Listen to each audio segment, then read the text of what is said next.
দুবছৰ থাকে তাৰ প্ৰথম বাৰ্ষিক অধিৱেশন বছৰেকীয়া অধিৱেশনখিনি এইবেলি জাগিৰোড সমষ্টিৰ অন্তৰ্গত বজাৰী মানে অহা 1 আৰু 2 ফেব্ৰুৱাৰী তাৰিখৰ পৰা দুদিনীয়া কাৰ্যসূচীলৈ পতাৰ মানে সিদ্ধান্ত হৈছে আৰু ইতিমধ্যে ৰাইজক বহুত সঁহাৰি জনাইছে আৰু আমি বাকী সভা সমিতি কৰি আমি মোটামুটি এটা সময় আহি পাইছোঁ। গতিকে এই দুদিনীয়া কাৰ্যসূচীত প্ৰথম দিনাখন মানে পতাকা উত্তোলনৰ পৰা আৰম্ভ কৰি বৃক্ষৰোপণৰ পৰা কৰি কিতাপৰ দোকান বা বিপণী মুকলি কৰাৰ পৰা কৰি আৰু মাজত আলোচনা চক্ৰ আৰু গ্ৰন্থ উন্মোচনৰ কাৰ্যসূচী আছে আৰু ৰাতিলৈ একাংকিকা নাট আছে, ভাওনা আছে, নাট নহয় ভাওনা আছে। দ্বিতীয় দিনা হ'ব মুকলি সভা। অসমৰ মাননীয় মুখ্যমন্ত্ৰী ডাঙৰীয়াক আমাৰ বিধায়ক তথা মন্ত্ৰী হাজৰিকা ছাৰে ইতিমধ্যে যোগাযোগ কৰিছে। অহাকালি আমি তেখেতসকলক লগ পাম।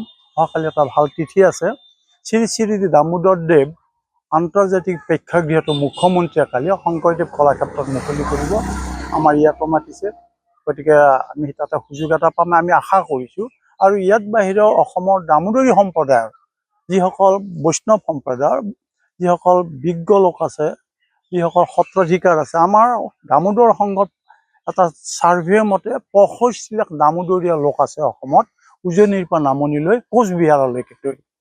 আৰু 289খন সৰু ডাঙৰ সত্ৰ আছে, তাৰে 3খন আছে মাজুলীত, বৰপেটাত আছে আদি সত্ৰ আৰু কোচবিহাৰত আছে গুৰুজন বৈকুণ্ঠপুৰ সত্ৰ আছে। এনেকৈ 289খন সত্ৰ আছে, 65 লাখ বাপ বান্ধৱ আছে। এটা ডাঙৰ সন্থা। আমি বৰ সংগঠিত হ'ব পৰা নাই, চৰকাৰৰ সহায় বিচাৰিছোঁ আৰু এইবেলি আমি অলপমান আমাৰ ৰাইজৰ উৎসাহ আৰু আপোনালোকৰ সহযোগ আৰু আমাৰ চৰকাৰখনৰ সহযোগ পাই আমি কিছু আগুৱাই নি সংগঠিত হ'ব পাৰিম আৰু দামোদৰ দেৱক ইণ্টাৰনেশ্যনেল বা নেশ্যনেল প্ৰেক্ষাগৃহলৈ আমি নিব পাৰিম বুলি আশা কৰোঁ।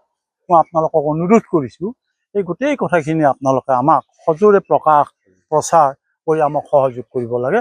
আপোনালোকৰ প্ৰেছ ক্লাবলৈ মই সেই মিনতি জনাইছোঁ, সেই অনুৰোধ। 1 আৰু 2 ফেব্ৰুৱাৰী দেওবাৰ সোমবাৰে যি আমাৰ দামোদৰ দেৱৰ গুৰুজনাৰ ইয়াতে আমাৰ বছৰেকীয়া যিটো আমাৰ উৎসৱ পালন কৰা হ'ব, তালে আমি সকলো ৰাইজক বিপুল সহায় সহযোগিতা কামনা কৰিছোঁ আৰু ৰাইজে ইতিমধ্যে উৎসাহিত।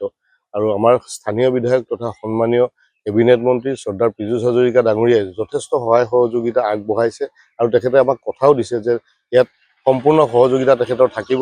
হয়তো আমাৰ সভাপতি মহোদয়ে কোৱা নিচিনা মুখ্যমন্ত্ৰী মহোদয়ে হয়তো ইয়াত আহি এই মুকলি সভা অনুষ্ঠিত কৰিব। আৰু 2 তাৰিখে যি শোভাযাত্ৰা আছে, শোভাযাত্ৰা 12 বৰণীয়া শোভাযাত্ৰা, যিটো ধৰ্মীয় শোভাযাত্ৰা হ'ব, এই শোভাযাত্ৰাটোত আমি খুব উৎসাহেৰে খুব ভালদৰে পালন কৰিবলৈ চেষ্টা কৰিম আৰু ৰাইজকো অনুৰোধ জনাইছোঁ যাতে তেওঁলোকেও ইয়াত যোগদান কৰে।